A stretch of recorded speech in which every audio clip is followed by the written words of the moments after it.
All right. Good evening, everyone. Good evening, everyone. I am so happy tonight to have the one and only Janine Sherman Barrois. Barrois. That's My friend. I have to pardon my French, Janine, but I know, it's all good. well, on Cocktails and Conversations, we are here tonight with the one and only executive producer and award-winning writer, uh, Miss Janine. And it's so wonderful to have you, a bison, in the house tonight. You're doing so many wonderful things in Hollywood, and it's just a pleasure for you to be a guest here on the Turner Lewis Show. So welcome. Thank you. I'm happy to be here. You are a legend. You are a legend. Yes. Well, you're looking lovely tonight in that orange, and I know you're probably all set and ready for your nice episode. I know. In this show tonight at 8 o'clock on. So make sure, everybody, that you get ready to tune in to Janine right after we get through with this wonderful conversation that we're going to have.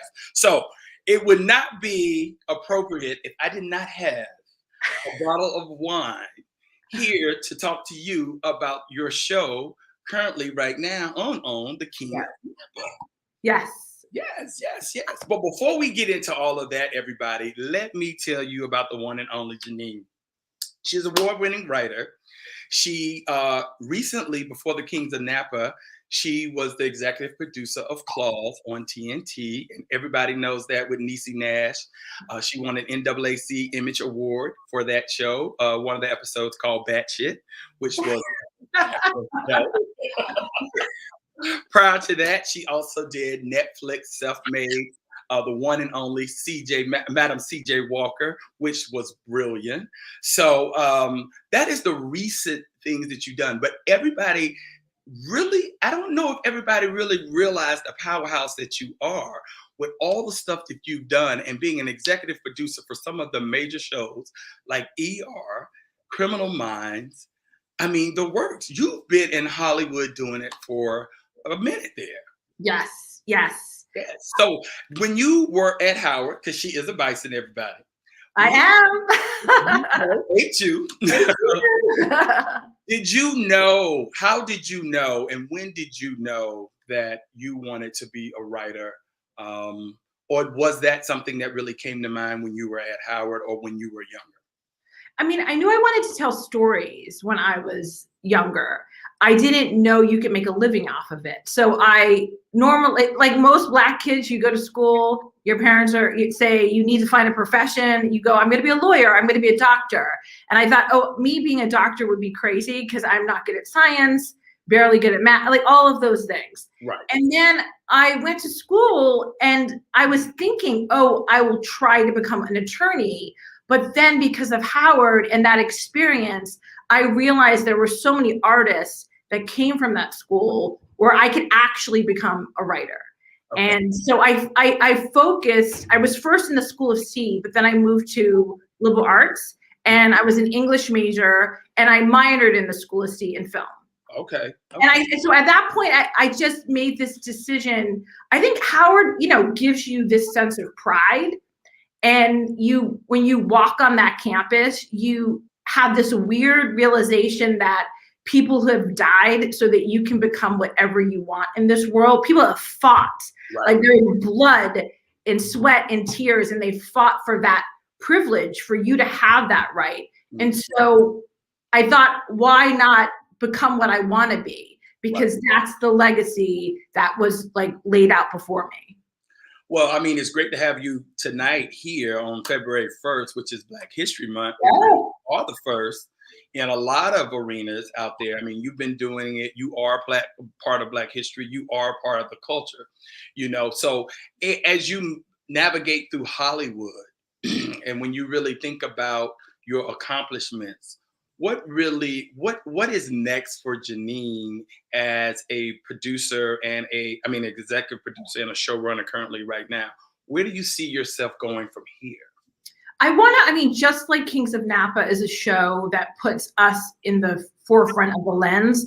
I started a company called Folding Chair Productions, and it's based upon the Shirley Chisholm quote of, if they don't have a seat. If you don't have a seat at the table, bring a folding chair. And I really want to have a place where people of color who really are fighting for a seat at the table can create and get their stories done. And it's not just about me. And that is, again, part of the Howard legacy, is you want to help pull other people up and give them the opportunity to tell their stories.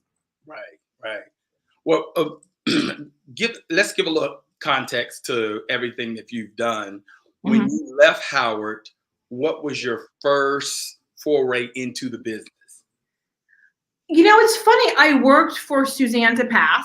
That was one of my first jobs. Yep. I was an assistant. I got coffee. I knew how to run to Starbucks, get the best coffee possible. I also worked for Charles Burnett on a movie, and he is a filmmaker, an indie, Black, amazing, legendary filmmaker. I cleaned art trucks. I scrubbed them and made sure people had what they needed on the production. I eventually got a job working for Eric Gold. And this is funny. I met Eric Gold, who handled the Wayans and handled Jim Carrey and Jennifer Lopez and all of these great talents. I met him at a panel in the School of C one year, and I kept that contact. And I eventually got hooked up with him through a temp agency. I told him the story about Howard, and he hired me as an assistant. So I started off low, right? And paying your dues, and then eventually I got into the Warner Brothers program. Okay. And the Warner Brothers program is a writing program. It helps people of all walks of life get their first job in the business. And my first job was on a show called Lush Life.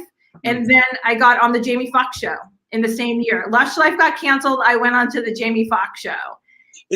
There was a lot of writers back there that was writing on the Jamie Foxx show that are doing big things right now.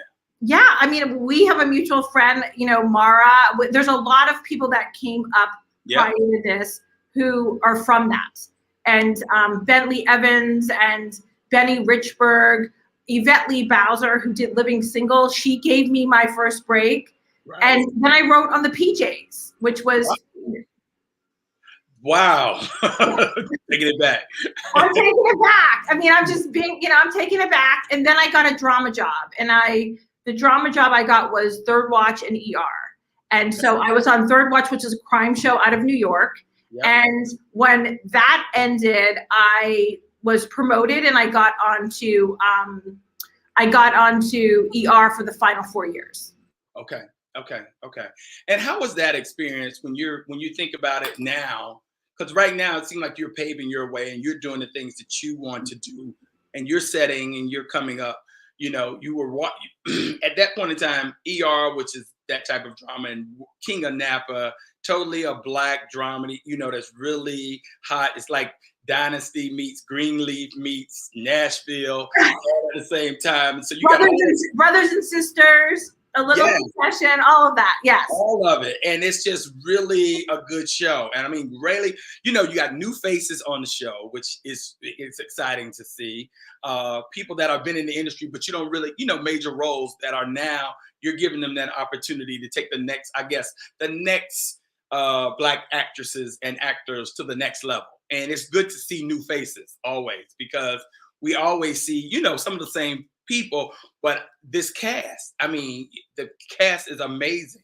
And starting with Dana, I mean, I just love him. He is so, he's wonderful. He's confident. He takes over the room. Like, where did you find him? It's so funny. Dana, I saw at ABFF.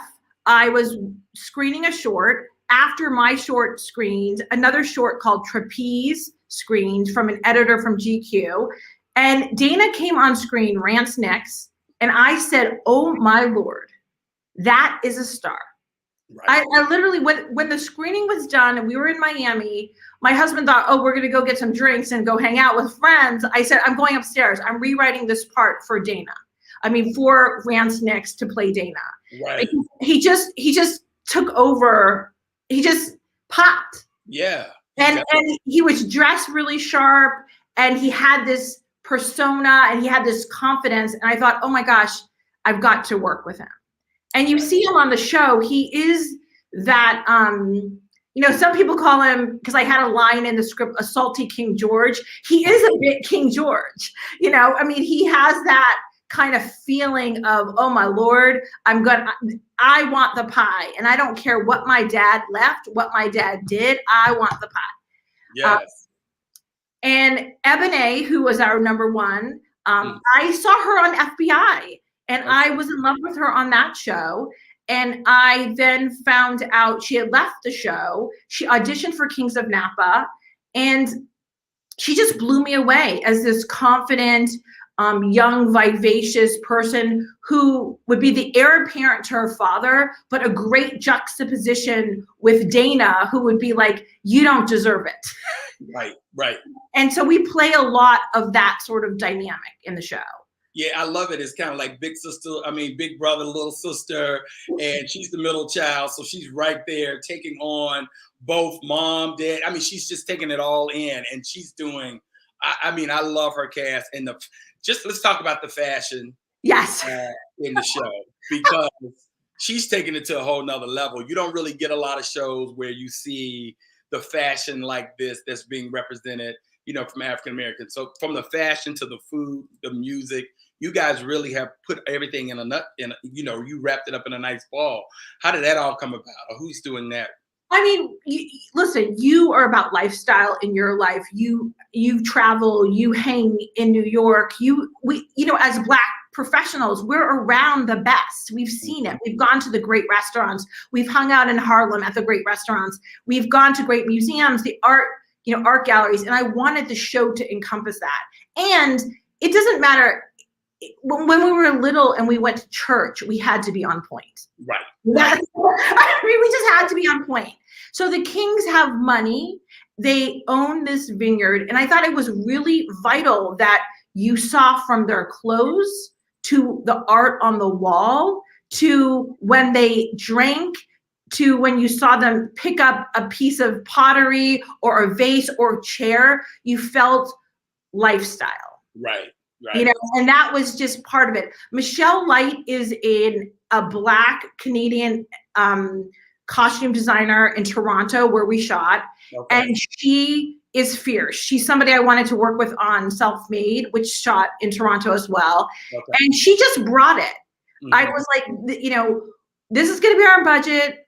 This is what we need to do. And she just knew how to, freak it with the great pieces here or there, take old stuff, resource them again. Mm-hmm. And I think what you see is a celebration of Black designers. You see a celebration of, Black designers that are at big fashion houses like Balmain, and all of that. Mm-hmm. But I think we wanted to show that not only was the King family educated, but they were fierce when it came down to all of it. They were fierce. Their cars, their clothes, their living room, their great room, their chandelier, and the art. We wanted it to be impeccable.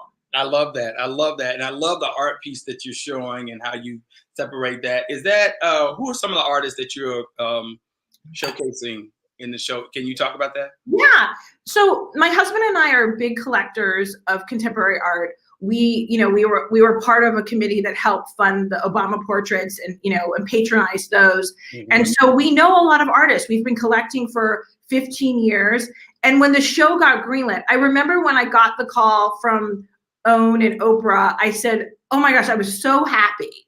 But the first thing I did was I told my assistant, we've got to get the art handled now. Right. And so what we started to do for about 4.5 months was we reached out to artists that I knew from our collection and others that were in Toronto that I didn't know, because I wanted to support the people of color in Toronto as well. Mm-hmm. And we asked them if we could make replicas and make them larger and put them on the walls. So you see Shanique Smith, who is in every major museum in the country. Mm-hmm. There's 3 pieces of hers in the King home, in the living room, dining room, and maybe in the foyer. Right. You see Ronald Jackson, who is a fierce contemporary art painter. He is in the art gallery walkway. You see Robert Pruitt in the dining room as well. I mean, you see Jelani, who's also in the dining room. You see Kari Turner. I mean, in Kari Turner and this other guy, Ishak, who is in Ebony's, not Ebony, the person, but August's place. Right. These are people, you know, all of these artists, you know, are at Phillips and at Sotheby's being, you know, auctioned off because they are at the top of their game. And so for me, I thought that Reginald King and Vanessa King would make sure that not only did they buy stocks, not only do they save their money, not only do they take their excess money and buy a vineyard, but they also invested in art, which is something that we as a group, as a culture, should do. Right. And I know a lot of people in the business that are doing that. I represent a lot of artists here in New York that are doing things. Some people that you mentioned, but I can't say that right now. Yeah, I know. But I hear you. Any Bison artists that you have in the show? Maybe like a Bisa Butler that's coming up. You know, she does a lot of tapestry work. Oh, you know, totally. Bisa and I are friends. Okay. Bisa and I are friends, and I hope, I mean, knock on wood, in season 2, it would be wonderful if we got a piece of Bisa. Yeah. But she is, you know, one of the best in the game. So she is totally. She is. I love her, and she's a big supporter of the show. Yes, I love it. Well, I love what you have done with the lifestyle aspect of it, but I've also loved what you've done as far as adding the mental health aspect with Christian, the baby of the family who suffers from bipolar. That's a hard subject for a lot of African Americans to talk about. We don't like to talk about it, but we see, you know, recently with Miss USA, Miss USA taking her life, and you know, suicide is really on the rise in the Black community. So I love the storyline that you're starting to develop around Kristen and that. How did that come about, and why did you find the need to do that? I think oftentimes, you know, I mean, Black men especially, first of all, mental health has not been addressed in our community enough. We know it's there. We have so many issues to deal with in our community. It's hard to get people the mental health resources. You know, that all comes down to healthcare. It comes down to education, all of these different things. A lot of the issues with people as people in general, and a lot of Black men, are mental health issues. And they are always policed and assessed as some sort of villain or enemy. They're never judged as, are they going through something? Right. They're never judged of, are they having a nervous breakdown? Are they having a mental break? Are they suffering from bipolar? What is actually going on mentally? And so I thought it was very important to show a family that is actually dealing with someone with bipolar who is managing it and who is successful at managing it. And that is not to say that he will always be successful at managing it. But right now, when we meet him, it has been diagnosed, he knows it, and he's trying his best with all of the resources that his family has given him and that he has to manage it. I didn't feel, because we had to learn about all of the characters, I didn't feel like this season I could do a deep dive into it, because I wanted to set it up so that you as the audience said, okay, this is the challenge this character has. Right. So that when we see it dramatized, him having to deal with it, you have settled in with understanding it. But again, like, you know, I think when I look back at campus, I think of all of the people, you know, when you walk across the yard, not everyone's happy. Not everyone is dealing, we are all dealing with ups and downs. We're dealing with where you go into a dorm, you know, and you assume everyone has your existence. Mental health is a challenge that people around the world are dealing with. And it's important that we deal with it correctly on television. And so I had different people help with that. Mhm. I think it was very important for the own brand that Right. I handled that delicately, and I handled it with education and resources. That's good to know, because I think it's very prevalent, especially with the pandemic happening, and we've been basically having to do a lot of reassessing of ourselves and finding out if we love ourselves and dealing with just the trauma that Yes, we yes, have. yes. And so I think it really bodes well that our community start to talk about it, and it just also it adds different layers to your show. Like you said, you couldn't get into it this year because you're just setting the show up.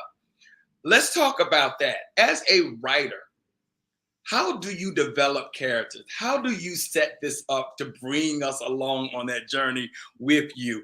When do you think about all this? How, in addition, I mean, I know I should be asking you two questions in one, but Yeah. how did this all start, the Kings of Napa, in your mind?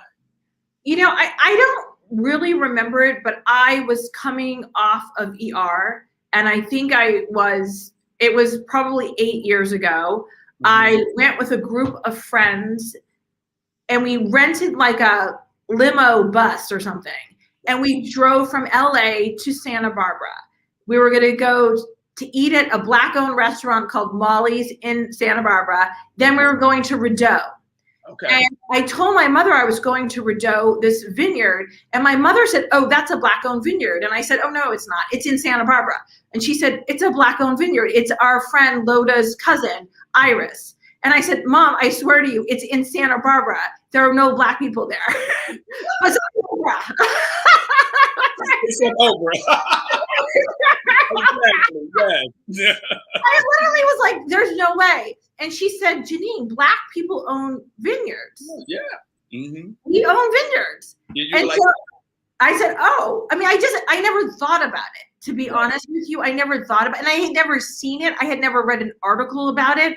And so when I went there and I was sitting on the grass with my glass of wine, Iris was not there.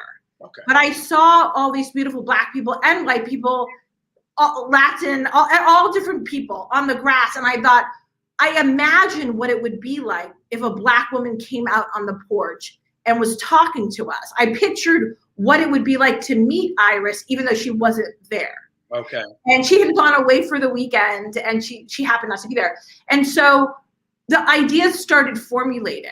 And so I thought, Black-owned vineyard, that's a good idea. I researched other Black-owned vineyards. I learned, oh, it's not just Rideau. They're, the McBride sisters. They're all of these people. Yeah. Tilford Winery in Georgia, they helped us on the show. There's the Brown Estate. There's all of these people that are making wines. Yes. And I studied, I looked at all of them. Yes. I looked at all of the celebrities doing it, and they all had their own label. And then I went to family reunions, and you see characters. Okay. You see the auntie that knows all the tea. When you go to a family reunion, there's one person that knows all of it. I love it. And I love Yvette. She sits there. I'm like, I love her. She sits there and she has it all, and she's just wrapping it all and just laying it out. I love it. I mean, episode 3 when she just talks to Vanessa, and she just lays it out when Vanessa throws her out the house, and she's like, "You don't know about this, and I know about this, and you don't want me to," she just runs down the list. It's hilarious. Yeah, I mean, so you see all of the prototypes of characters in your own family. And that's why, and then you apply them to the characters in the show. And that's why they feel real and alive. I mean, people are getting adjusted to the tone. I wanted it to be funny. I wanted there to be jokes. I wanted us to, look, we've been in a pandemic. It's been 2 years. We've been stuck in our homes. I didn't want it to be overly heavy. I wanted us to deal with family, deal with life, and to celebrate ourselves, and to see the family, familiar dynamics at play. Well, I think you're putting it together really well. I love how you do have, it is light, but yet it is some real issues there, some serious dysfunction, like every family has, of the secrets. Yes. And everything. But also, too, your timing is right on point with, as you stated before, with everybody, you know, a lot of celebrities getting into either the liquor business or the wine business, and they're making their own labels at this point in time. And I Yeah. remember we did a trip similar to yours. My friend had his 50th a couple of years ago, Mhm. and we went to Napa and Sonoma, and we went to McBride, and we went to Brown Estates, and we did that and talked to the owners. And just having that same conversation that you said, it just really brings the show to life of like, yes, this is real, this is us, this is happening. And you're also showing another layer of we are here too, you Yeah. know. Yeah, because kids only can become what they see.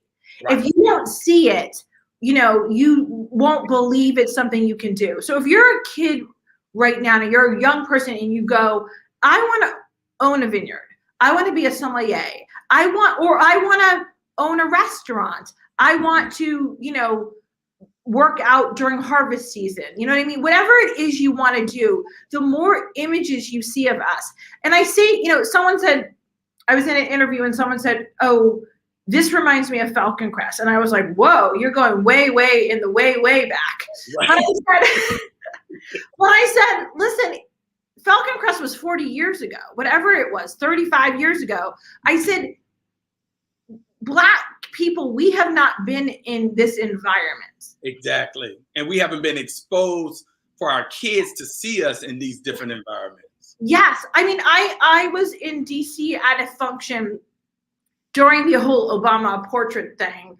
And I was walking around the Smithsonian and I was telling someone I was doing the show, and Mr. Johnson, he I think he's a business person, and him and his wife own Obaki, a vineyard in Napa. And it is, you know, there are a lot of people, and this is about generational wealth. I mean, that's really what it peels back the layer of. There's a lot of people that are taking their earnings and they are trying to figure out, what do I do? And as we've been taught, invest in Netflix, invest in, you know, Viacom, invest in Warner Brothers, all of these. And what you're doing is you're investing your money in these companies to succeed. Exactly. But some people have said, I'm going to do that, but I'm also going to invest money in my own company.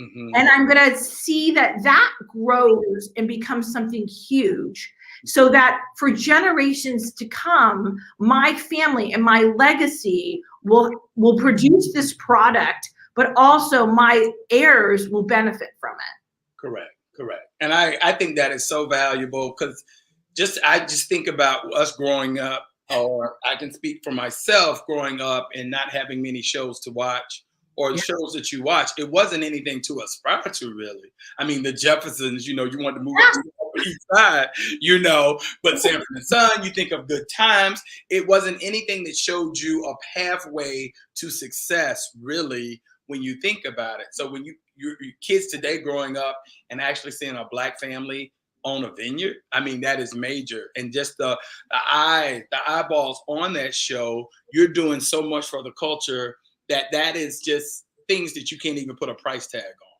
You know? Yeah. I mean, and we've fought. I mean, I remember coming off of ER, you know, this was before Grey's Anatomy was on, but it was a couple years before Scandal and How to Get Away with Murder, where the industry still didn't really embrace Black leads. Like, we have actually fought to put shows about Black people on. Yes. You know what I mean? We've fought to have this moment, because when we show ourselves, we are in positions of power, we can also hire people that look like us. Exactly. And with Kings of Napa, not only comes the show, but it comes a diverse crew. Right. So, you know, it comes directors of color. It becomes writers of color. It becomes Black people embraced in all walks of life, where they haven't necessarily been fully embraced on other sets. So it's a bigger vein than just what the story is, you know? Right. When you get ready to produce something or you pitch a show like that, do you think of that? Is that subconsciously around you thinking that, you know what, I am my brothers and sisters keepers out here, making sure that I am trying to move the needle in Hollywood? Is that something that's top of mind for you? For me, it's important. I mean, I have gotten my breaks from the, Yvette Lee Bowsers, the Bentley Evans, Larry Wilmers of the world. And, I've also John Wells, who's not Black, but I've gotten breaks from people who help give me a seat at the table. So yeah, it is important to me. I mean, I think it's illegal to go into a room and say, I want you to hire all Black people. Right. I can't say that, but what I can say is, to department heads, I want to come to a set that's inclusive. Mm-hmm. I cannot tell you who to hire, but what I can tell you is that I would love to see a wide range of candidates interviewed for jobs. Right. So that when we walk on sets, so that when our actors walk on sets, so that when our writers walk on sets, we are not the only one. That is important to me. And if that means you have to make, instead of making one call to your boy that you worked with before, if you have to make 4 calls, if you have to make a call and take a chance and take a camera assistant and bump them up to a camera operator, like that's important to me. And if we have a little glitches in the system because we're training someone or someone's getting their sea legs, I will take that hit, because for me and my legacy, that's what I want to be about. Yes, yes. I love that. I love that, because I'm like, if you don't do it, I'm the same way. If we don't do it, then who will do it? And once you can put that on your resume to say that you were, as opposed to an assistant, the actual operator, like you stated, of the, then you can take that and go to the next job, and you can continue to move on. And that's how you really get diversity in the pipeline that these companies and corporations need to really foster. I was going to tell you one thing. And the thing about it is, we deserve the right to fail. Like we should, but we have to play the game. Oh, yes. And failure is great, because failure teaches you for the next gig what to do differently. But we have to get people in to play the game. And again, that's when it's about grooming the next generation and giving shots. But we have so much talent that is Black that doesn't need to be groomed. Right. No, it's so true, because I remember just working in corporate America, everybody that was not Black was given an opportunity, and they were given that opportunity to fail. So it's like, Danny is coming to work with me today, and Danny is going to be on this, but Danny didn't have the experience. They didn't care, Danny was going to show up, and Danny was going to be able to do it. So at the end of the day, that's why I always go back to, if you don't do it, then who will do it? And it's our responsibility to move on. Let's fast forward and let's talk about the show a little bit. Yay! We're all excited. So, I mean, you have the dynamic. You have my favorite actor, and I'm like, you killed him off in episode 1. I love him. I wanted him for longer. I love Isaiah. Yeah. I mean, and he is just that. He is so good. I loved him from The Wire and when he was in there. But, setting him up as the father, better known as Reginald King, the patriarch of the family. Not to give it away for anybody who's a spoiler, but I hope if you guys are listening, you've already are 3 episodes in. And tonight you can catch up with episode number 4.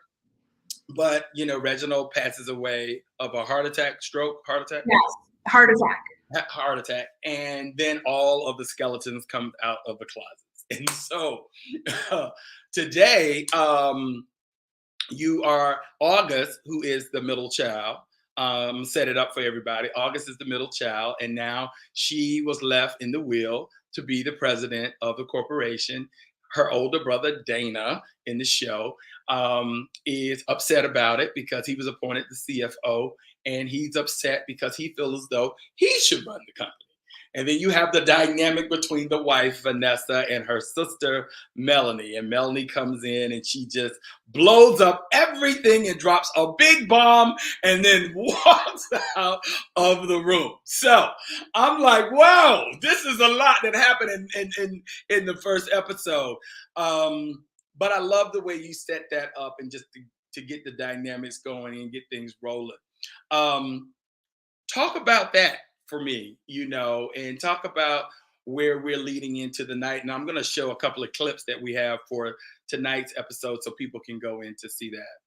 Yeah, listen, I felt it was important to hurry up and get the drama popping. Mm-hmm. Like, I just was like, if there was a scenario where I could have kept the father, I would have kept the father. But I wanted to get it going. I wanted you to know when Melanie comes back, you realize her secret, you realize what she had done. I wanted you to see that fissure between she and her sister, Vanessa, and how that kind of dropped a bomb in the middle of the whole show and with all of the characters. Right. And that is the snowball. Like, if we're on a hill, the snowball is like going down the hill. It's getting bigger and bigger and bigger and bigger. And so it was important to me that you immediately understood it. You immediately understood the dynamics between the kids. You immediately understood that Yvette, was in the middle of this. And so we see in this episode, all of the episodes leading up, we see that August is trying. She has been made the heir apparent. She is the head of the company. There are people, i.e. Dana,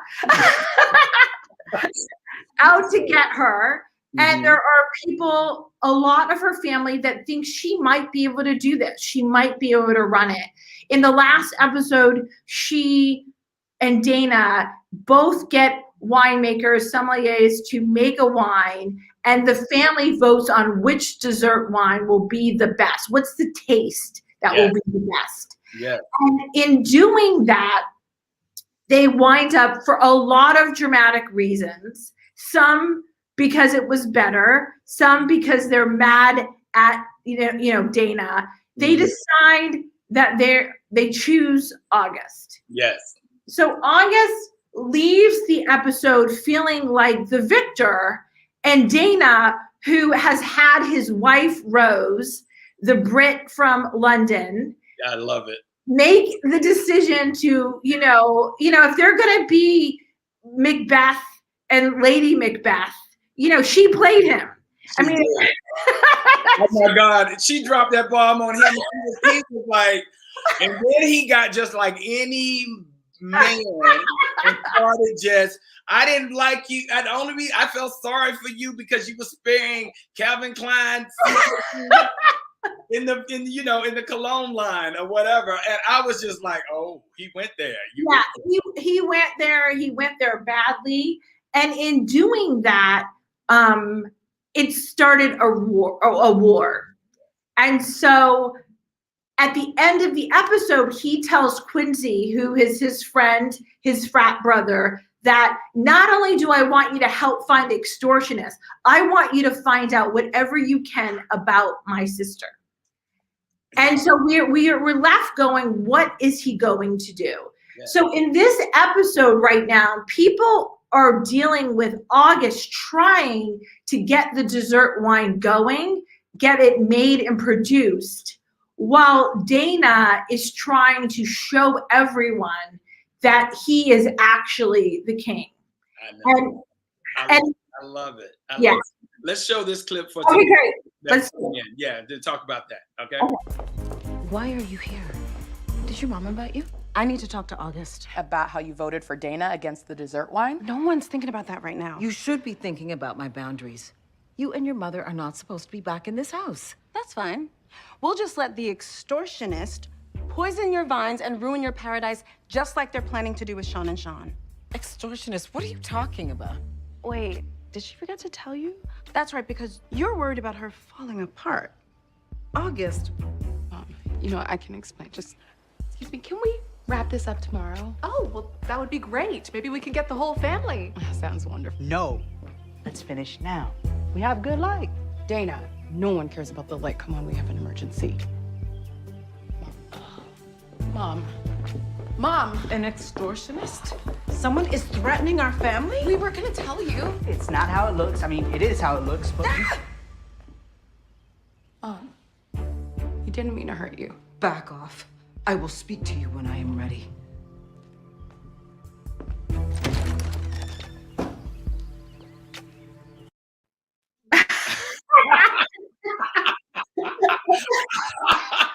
I love it. I love They're it. bringing it. They're bringing it. And Karen LeBlanc is amazing. She played Tina Turner in the Tina Turner story.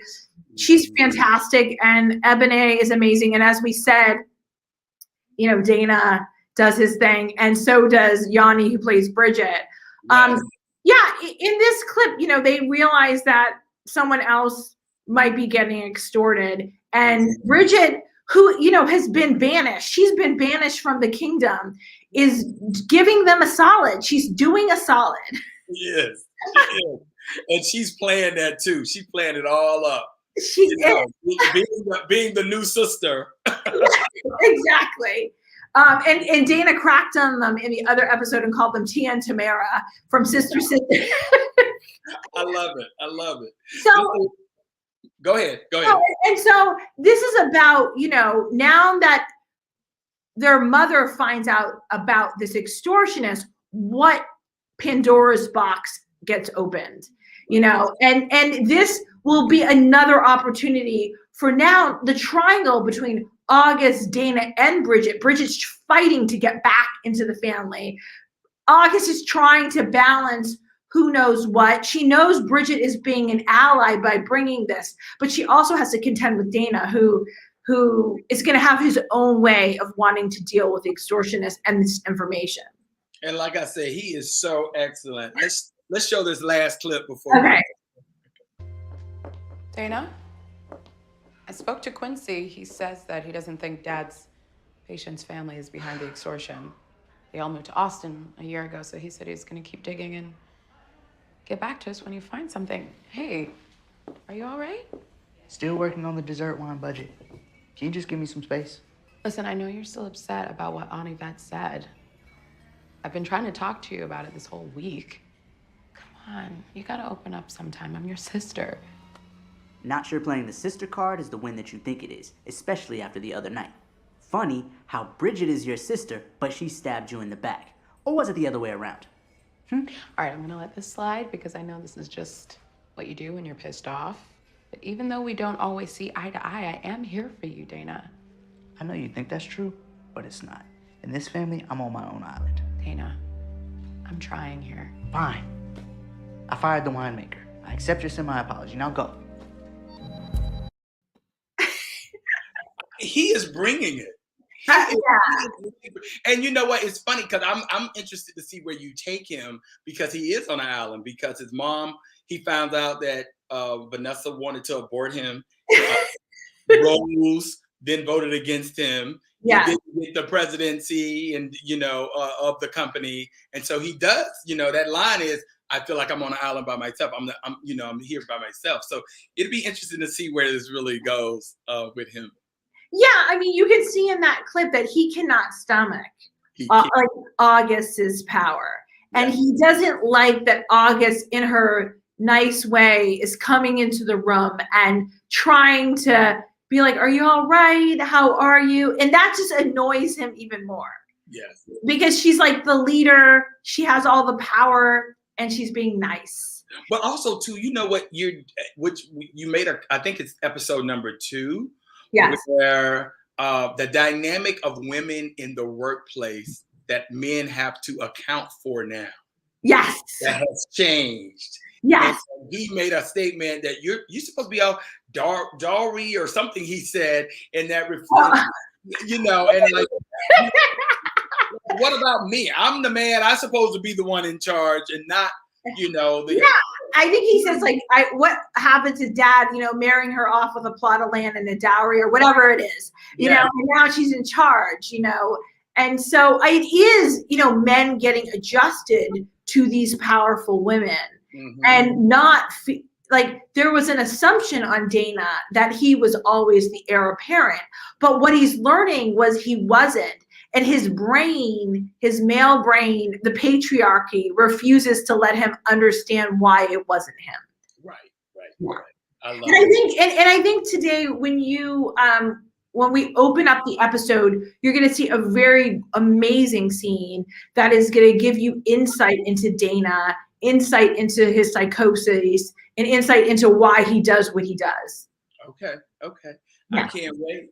Yeah. Well, we're 45 minutes in. I know you got to get ready for your show. Yeah. I always love to, I love their conversation, and I want everybody to tune in tonight at 8 o'clock. Howard! Janine from Napa. Yes, H.U. H.U. with the one and only Janine Sherman Barrois. Barrois.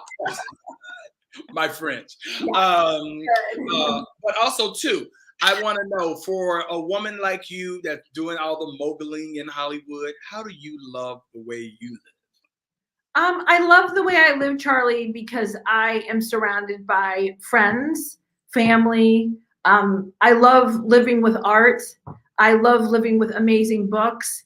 I love being able to take walks. I think the pandemic has taught me to love what I have now and not think about the future, not relish in the past, but just embrace the moment. So, and I love having a show on OWN called The Kings of Napa, 8/7 Central. I love it. If you don't watch it live tonight, DVR it. That all counts, and we appreciate the support.